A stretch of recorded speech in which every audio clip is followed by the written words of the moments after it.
Nós é que estamos pressionando para as empresas entregar as máquinas. Ao todo, 792 municípios mineiros serão contemplados, beneficiando 2,5 milhões de pessoas da população rural. Já foram entregues 1.740 máquinas no estado, incluindo 792 retroescavadeiras, 401 motoniveladoras, 335 caminhões caçamba, 134 caminhões pipa e 78 pás carregadeiras. As cidades ainda vão receber outros 904 equipamentos e o investimento total vai ser de 726 milhões de reais. Com quase 400 mil agricultores familiares beneficiados. A previsão é de que até o fim do semestre, todas as cidades com até 50 mil habitantes, são mais de 5 mil municípios no país, tenham sido contempladas. Reportagem Carolina Becker.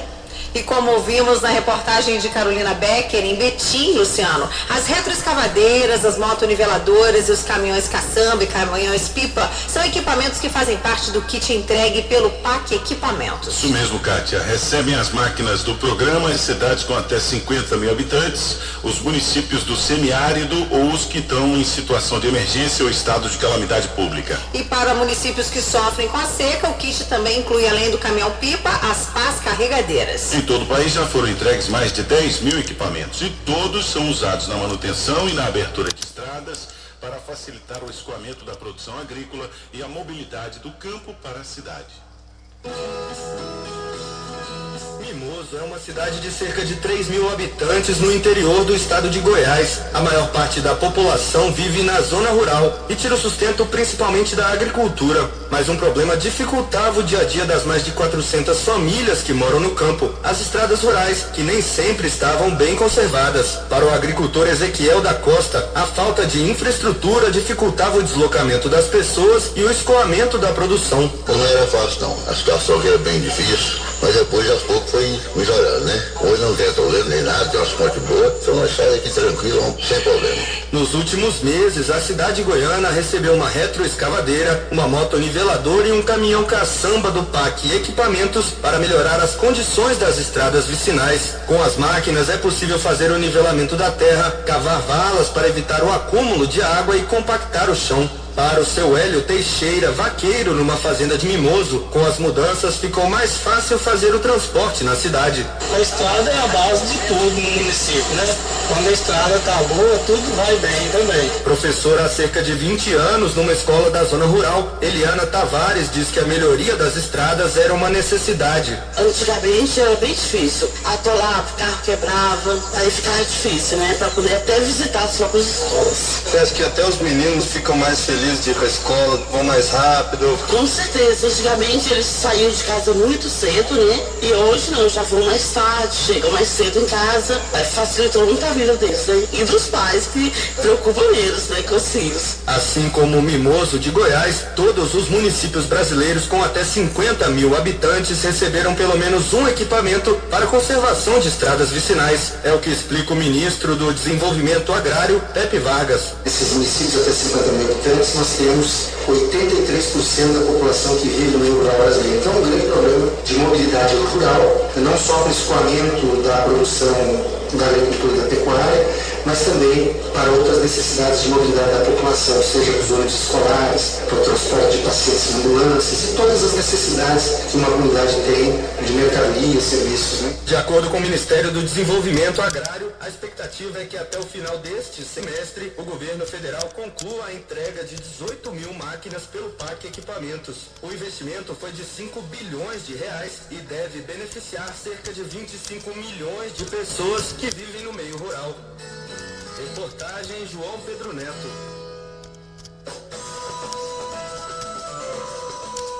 7h11. As ações de proteção a crianças e adolescentes contra a violência sexual vão ser reforçadas no Carnaval. Hoje, a ministra da Secretaria de Direitos Humanos da Presidência da República, Maria do Rosário, o ministro do Turismo, Gastão Vieira, a cantora Fafá de Belém e o ator Marcos Frota visitaram a central de atendimento do Disque 100 aqui em Brasília, que recebe denúncias de violações dos direitos humanos. O repórter Ricardo Carandina também esteve lá e agora traz ao vivo as informações. Boa noite, Carandina. Olá, Kátia, boa noite, Luciano e ouvintes. Bem, Kátia, a ideia dessa visita é chamar a atenção neste período de carnaval sobre a importância importância de levar ao conhecimento de autoridades os casos de abuso e exploração sexual contra menores. A cantora Fafá de Belém, que apoia a campanha contra abuso e exploração, contra a violência sexual praticada contra crianças e adolescentes, disse que todos são responsáveis por cuidar dos pequenos, dos meninos e meninas, e que ninguém deve se calar diante de uma suspeita de violência sexual.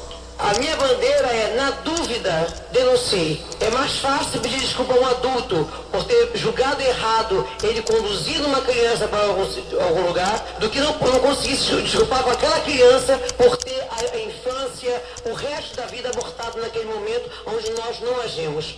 O serviço Disque 100 já recebeu mais de 3 milhões de ligações desde que o serviço foi criado há quase 10 anos, há pouco mais de 10 anos. Em 2013 foram mais de 120 mil denúncias de abuso e exploração sexual contra crianças e adolescentes.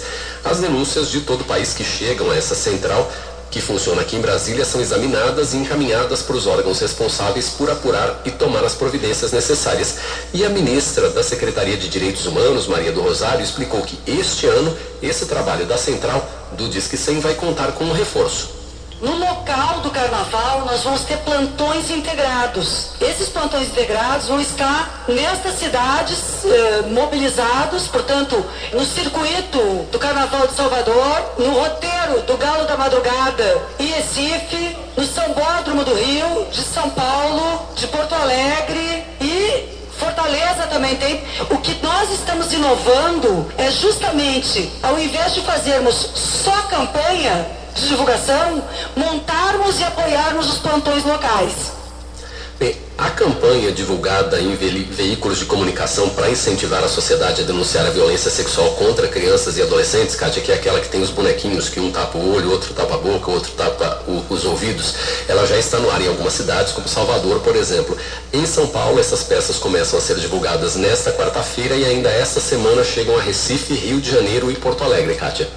Obrigada, Ricardo Carandina, pela participação ao vivo aqui com a gente na Voz do Brasil. Lembrando que o Disque 100 funciona 7 dias por semana, 24 horas por dia, incluindo domingos e também feriados. O serviço recebe denúncias de todas as violações de direitos humanos.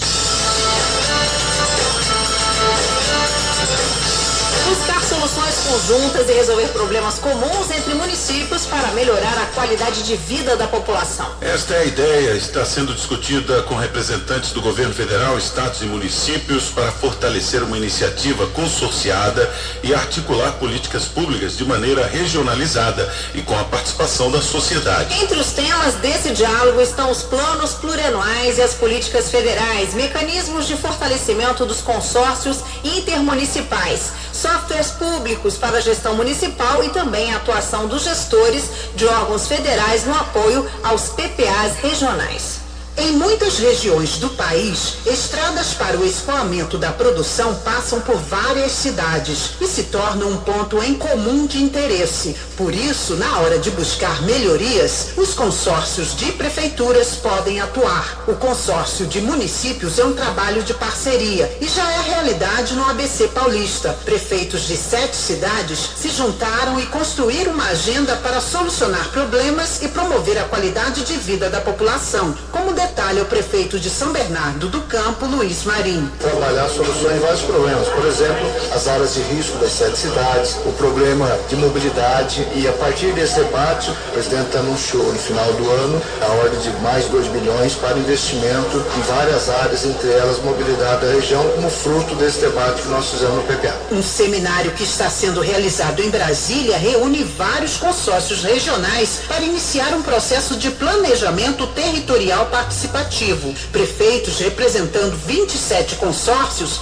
assinaram com o governo federal termos de compromisso para o início do processo de planejamento. O ministro-chefe da Secretaria-Geral da Presidência da República, Gilberto Carvalho, que participou da abertura do seminário, disse que os consórcios cada vez mais ganham importância no país. Nós estamos querendo deixar definitivos instrumentos de efetiva participação da sociedade nos governos e no Estado. E aqui com uma novidade que eu queria saudar efusivamente, que é a presença dos consórcios. Portanto, é mais um estágio, é mais uma instância que cada vez mais ganha importância para efetivamente resolver os problemas ambientais, econômicos, enfim, mas também nessas instâncias nós podemos e devemos fazer presente a participação social. A ministra do Planejamento, Orçamento e Gestão, Miriam Belchior, que também esteve no encontro, destacou que o desenvolvimento territorial só é possível com a articulação entre os vários níveis de governo e a participação popular para a melhor utilização dos recursos disponíveis. Essa parceria, do meu ponto de vista, fortalece a capacidade de todos os governos, do governo federal, dos governos estaduais e dos governos municipais, para um atendimento melhor das demandas justas da sociedade brasileira. O seminário sobre planos plurianuais territoriais participativos termina nesta quinta-feira. Reportagem Mara Kenupi. O Brasil. Estudantes que vão participar do Ciências Sem Fronteiras vieram hoje a Brasília para acertar os últimos detalhes da viagem ao exterior e também para trocar experiências com quem já participou do programa. E além desse grupo de 2.500 alunos que vai embarcar para os Estados Unidos nos próximos dias, Luciano, o Ciências Sem Fronteiras já selecionou mais 18.000 bolsistas que vão estudar fora do país a partir do segundo semestre. Desde 2011, o programa já distribuiu quase 80.000 bolsas de estudo a estudantes brasileiros que querem complementar a formação profissional em outros países. Expectativa é o que eles vão levar na bagagem. Parte de 2.500 novos bolsistas selecionados pelo programa Ciências Sem Fronteiras para cursos de graduação nos Estados Unidos passaram o dia em Brasília para receber orientações e fazer o visto americano. A estudante Bruna Conceição Terra, do Instituto Federal do Mato Grosso, nunca saiu do país e agora arruma as malas para embarcar no mês que vem para o Texas, onde vai fazer curso de graduação de Engenharia de Controle e Automação. Eu nunca saí para fora do país, nunca andei de avião também, mas eu acho que vai ser uma oportunidade incrível, crescimento, amadurecimento, tanto acadêmico, pessoal. Se fosse por mim, eu não teria condições de fazer um programa como esse. E nada melhor do que trocar experiências com quem já passou por esse frio na barriga e voltou com a bagagem cheia de conhecimento. Cristiano Cunha Oliveira, estudante da Universidade Federal de Uberlândia, venceu a barreira do idioma e cursou Engenharia Mecatrônica na Coreia do Sul pelo Ciências Sem Fronteiras. Valeu demais a experiência, assim, foi muito bom. Se falasse que era para eu voltar de novo, eu voltaria. O programa te manda para universidades muito boas, as melhores de cada país, que são países de referência. Então, acho que a mensagem é essa, aproveitar a oportunidade mesmo. Além das 60.000 bolsas já concedidas desde 2011, quando o programa foi criado, 18.000 novos bolsistas foram selecionados para uma outra turma. Eles estão em processo de colocação nas universidades de 20 países destino do Ciências Sem Fronteiras, como explica o ministro da Educação, Henrique Paim. Já foi pré-selecionado um conjunto aí de em torno de 18.000 novas bolsas a serem concedidas, e isso é muito importante porque é uma consolidação do programa que foi lançado em 2011 e agora já atinge aí perto de 80.000 bolsas concedidas com esses novos destinos que nós vamos ter. Então isso vai ajudar que o país cresça mais, se desenvolva e possa, a partir da educação, né, da pesquisa, fazer com que a gente consiga avançar ainda mais. A meta do Ciências Sem Fronteiras é oferecer 101.000 bolsas de graduação, doutorado e pós-doutorado até 2015. A maior oferta é para a graduação sanduíche, em que o estudante cursa parte no Brasil e parte no exterior. Para concorrer a uma das bolsas dessa modalidade, o aluno deve ser brasileiro ou naturalizado, ter concluído 20% da graduação em instituição de ensino superior no Brasil e ter conseguido nota mínima de 600 pontos no Enem, o Exame Nacional do Ensino Médio. Reportagem Ana Gabriela Salles.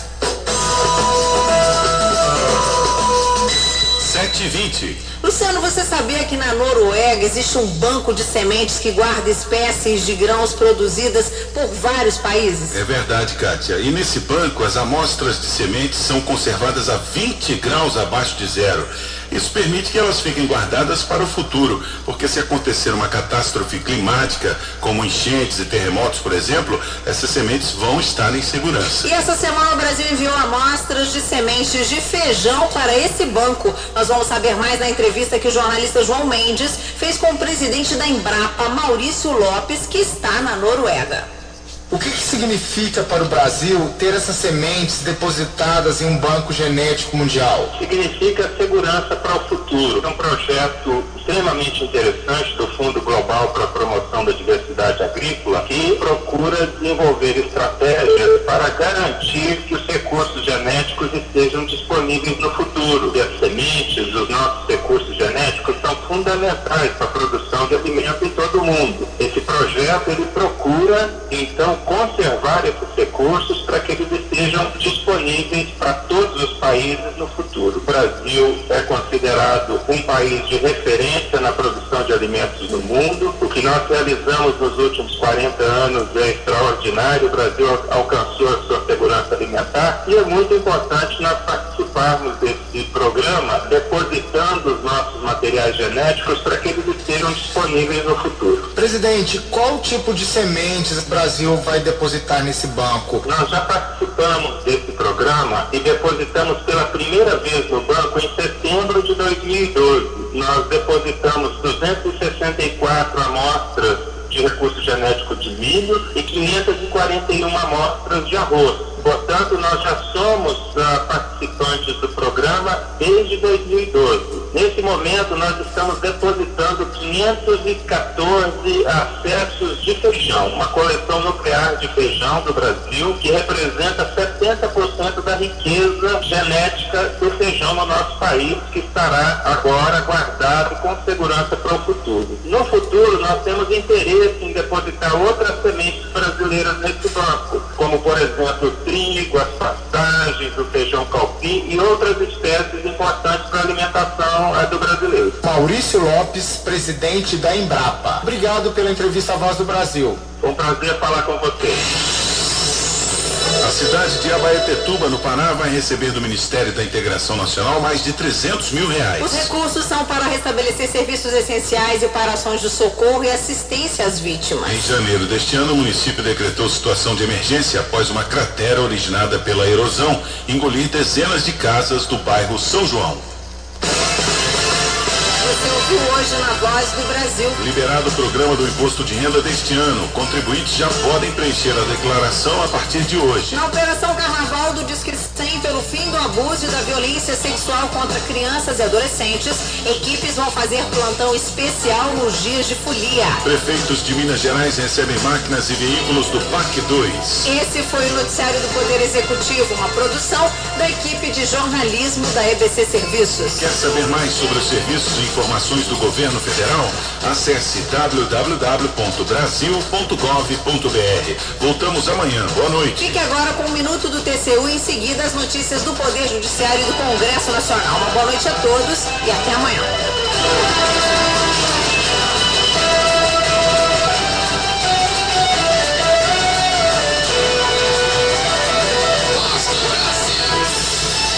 Minuto do TCU. O presidente do Tribunal de Contas da União, ministro Augusto Nardes, se reuniu hoje com o presidente do Banco do Brasil, Aldemir Bendini. No encontro, os dois dirigentes assinaram um acordo de cooperação. O termo de cooperação vai possibilitar a realização de trabalhos conjuntos. Dessa forma, o TCU poderá acessar as contas bancárias de convênios federais, o que deve facilitar a realização de auditorias pelo tribunal. Além disso, os empregados do Banco do Brasil e os servidores do Tribunal de Contas da União poderão trocar experiências profissionais. O presidente do TCU, ministro Augusto Nardes, enalteceu a boa governança do Banco do Brasil e apresentou o referencial básico de governança. Essa publicação do TCU pode ser usada por órgãos e entidades da administração pública federal, estadual, distrital e municipal. TCU, fiscalização a serviço da sociedade. Você vai ouvir agora as notícias do Poder Judiciário. Supremo julga embargos infringentes na ação penal 470. Nova presidência do Tribunal Superior do Trabalho toma posse hoje. STJ mantém processo contra ex-diretor do Detran de Mato Grosso do Sul, condenado por dispensa de licitação. Boa noite, eu sou Juliana Costa. Eu sou Walter Lima. No julgamento dos embargos infringentes, o ministro relator Luiz Fux manteve a condenação por formação de quadrilha a 8 acusados na ação penal 470. Para o ministro, os envolvidos cometeram crimes contra a democracia e a República. Marina Falt. Os ministros retomaram o julgamento nesta quarta-feira dos embargos infringentes apresentados pelos condenados da ação penal 470, que questionavam a condenação pelo crime de formação de quadrilha. Após sustentação oral dos advogados de defesa, os ministros deram início aos votos, começando pelo ministro relator Luiz Fux. O ministro rejeitou todos os embargos que foram apresentados pelo publicitário Marcos Valério e seus ex-sócios Cristiano Paz e Ramon Hollenbach, assim como pelo ex-tesoureiro do Partido dos Trabalhadores, Delúbio Soares, ex-ministro da Casa Civil, José Dirceu, ex-presidente do Partido dos Trabalhadores, José Genuíno, e também pelos ex-dirigentes do Banco Rural, José Roberto Salgado e Cátia Rabelo. Para o ministro, houve formação de quadrilha. Em seguida, foi aberta a divergência com o voto do ministro Luiz Roberto Barroso, que acolheu os embargos de todos os réus já mencionados aqui pela reportagem. Ainda na sessão desta quarta-feira, adiantaram os votos os ministros Dias Toffoli, Ricardo Lewandowski e a ministra Carmen Lúcia, que votaram pela absolvição dos réus quanto ao crime de formação de quadrilha. O ministro Antônio José de Barros Levenhag tomou posse hoje como novo presidente do Tribunal Superior do Trabalho. Ele assume no lugar de Carlos Alberto Reis de Paula, que se aposentou. O ministro Barros Levenhag foi juiz do trabalho no TRT da 2ª Região em São Paulo e fez parte do Ministério Público e da Justiça Estadual em Minas Gerais, onde nasceu. O ministro também fez parte do quadro do Tribunal Regional do Trabalho da 15ª Região, além de presidir o órgão especial do TST e o Conselho Superior da Justiça do Trabalho. Hoje também foram empossados para o biênio 2014-2016 os ministros Ives Gandra da Silva Martins Filho, na vice-presidência, e João Batista Brito Pereira, na Corregedoria Geral. O Superior Tribunal de Justiça determinou o prosseguimento da ação penal contra o ex-deputado federal Dagoberto Nogueira Filho. Ele é acusado dos crimes de dispensa indevida de licitação e peculato desvio supostamente praticados quando ele ocupava o cargo de diretor-geral do Departamento de Trânsito de Mato Grosso do Sul. Tiago Gomide. Em 1999, o então diretor-geral do Detran do Mato Grosso do Sul contratou a empresa SII Serviços Informática para efetivar a arrecadação de alguns valores relativos ao trânsito, entre eles o seguro DPVAT, mas uma auditoria requisitada pelo Ministério Público apontou irregularidades na arrecadação. Diante da negativa de habeas corpus pelo Tribunal Regional Federal da 3ª Região, a defesa do diretor recorreu ao STJ, pediu que fosse reconhecida a prescrição da pena aos crimes de dispensa indevida de licitação, de operação irregular de instituição financeira e de quadrilha. De acordo com a ministra Suzete Magalhães, somente a instrução processual permitirá o esclarecimento total dos fatos. Na Bahia, a mediação do Tribunal Regional do Trabalho pôs fim à greve de funcionários terceirizados da Petrobras. Os trabalhadores prestam serviços no município de Catu, a 78 quilômetros de Salvador. Rodrigo Serpa. Pela proposta, os trabalhadores terão direito a reajuste salarial de 6,1% retroativo à data base da categoria e a elevação do padrão do plano de saúde. Representantes das empresas e dos operários se comprometeram a formalizar o acordo após a assembleia com a categoria, bem como o retorno imediato ao trabalho. Enquanto isso, já está designada para a sessão do próximo dia 20 de março a homologação do acordo. Você acompanha outras notícias do Poder Judiciário também pela internet. Acesse www.radiojustiça.jus.br e siga pelo Twitter. twitter.com/radiojustiça. Uma boa noite. Notícias do Poder Judiciário. Uma produção da Rádio Justiça, Supremo Tribunal Federal.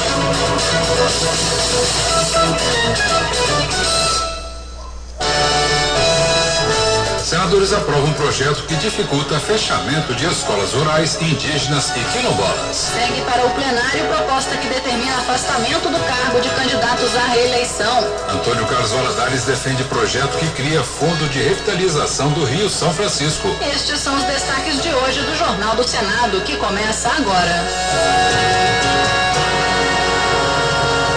Boa noite. Boa noite. Os senadores aprovaram hoje o projeto de lei que dificulta o fechamento de escolas rurais, indígenas e quilombolas. O texto segue para a sanção da Presidência da República. Dados do Ministério da Educação indicam que 13 mil escolas no campo foram fechadas nos últimos 5 anos. Além de justificar o fechamento da escola, a Secretaria de Educação deverá consultar a população diretamente atingida e realizar estudo de impacto social da medida. O projeto também prevê outro requisito, como explicou o presidente do Senado, Renan Calheiros, do PMDB de Alagoas. Elas só poderão ser fechadas a partir da sanção do projeto mediante manifestação do órgão normativo, como os conselhos municipais de educação, por exemplo. Comissões.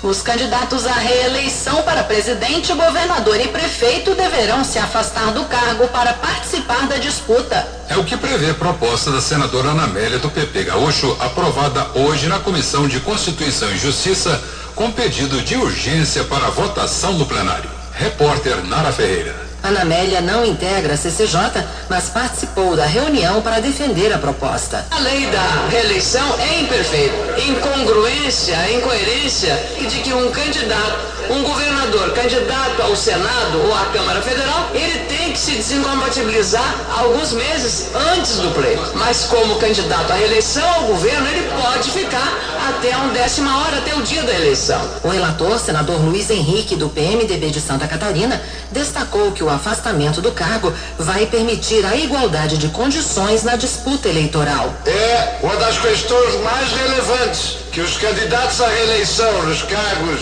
executivos disputem o pleito em igualdade de condições com os seus concorrentes. É ético, é moral e é da maior relevância para o aprimoramento da democracia no nosso país. O líder do governo no Senado, Eduardo Braga, do PMDB do Amazonas, argumentou que a proposta não resolverá a questão da desigualdade na disputa e defendeu o fim da reeleição. Se o nosso interesse aqui é garantir transparência, garantir independência do pleito, nós temos que ter coragem de votar contra a reeleição e não arrumarmos esta solução que não resolverá. Já o senador Aloísio Nunes, do PSDB de São Paulo, disse que é favorável à reeleição e que acredita nos mecanismos de controle eleitoral. Eu confio na consciência dos cidadãos que muitas vezes negaram a reeleição a prefeitos de cidades pequeninas e a prefeito de São Paulo.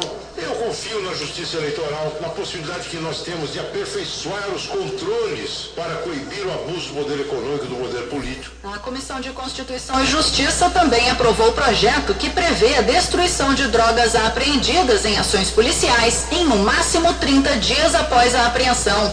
Hoje o material é incinerado um mês após o fim do processo judicial. Pela proposta, que agora segue para a sanção presidencial, é obrigatória a preservação de uma pequena amostra do material para ser usada em eventual perícia, caso o acusado queira se defender. Mais detalhes com o repórter Jorge Cardim. O relator da matéria, senador Humberto Costa, do PT de Pernambuco, explicou que a proposta busca evitar o armazenamento de grandes quantidades em delegacias e depósitos judiciais, que se tornam alvo do ataque dos criminosos que buscam destruir provas ou colocar a droga de volta nas ruas. Esse é um tema de extrema gravidade. Nós estamos acostumados a acompanhar pelos jornais, pela televisão, notícias de que uma delegacia de polícia que armazenava quilos de cocaína foi invadida por bandidos, cocaína que desapareceu da delegacia porque policiais corruptos fizeram a subtração para negociar com traficantes. O senador Cacildo Moldaner, do PMDB, destacou que a Federação das Indústrias de Santa Catarina lançou em Palhoça uma escola que oferece 22 cursos na área de aviação, como piloto privado e comercial de avião e helicóptero, tráfego aéreo internacional e manutenção de aeronaves. Ele contou que alguns dos cursos serão gratuitos por meio do Pronatec, o Programa Nacional de Acesso ao Ensino Técnico e Emprego, e que, em parceria com o Senai, uma empresa norte-americana vai ceder 2 motores de aviões para aulas práticas. Segundo Cacido Moldaner, essa escola faz parte do movimento A Indústria pela Educação. É através dessa sinergia entre o setor privado e o público que se constrói as bases para o desenvolvimento sustentável de nosso país. É preciso replicar tais iniciativas em todos os campos da atividade econômica do país. Os cursos profissionalizantes, juntamente com a educação formal, desempenham um papel fundamental para alcançar o crescimento que o país almeja. O aumento do poder de compra da população gerou o crescimento das importações. Por isso, o senador José Pimentel, do PT do Ceará, defendeu políticas que fortaleçam a indústria brasileira de transformação. José Pimentel também destacou o crescimento do número de microempresas registradas nos últimos anos, o que para ele contribui para manter baixo o índice de desemprego. No entanto, ele ressaltou que os comerciantes sofrem com a concorrência das grandes lojas virtuais e, por isso, defendeu a aprovação de novas regras tributárias para o comércio eletrônico. Eles estão muito apreensivos porque precisam estruturar a sua rede de negócios, a sua rede de lojas para competir com os médios e grandes magazines e, com isso, aumentar o fluxo de negócios, de caixa do empreendedor individual, da micro, da pequena empresa, e isso, para eles, é fundamental a regulamentação do comércio eletrônico, porque hoje eles estão pagando ICMS 2 vezes. Uma denúncia indica que 15 balsas com equipamentos de prospecção mineral e geradores de energia foram vistas próximas a 7 terras indígenas, na bacia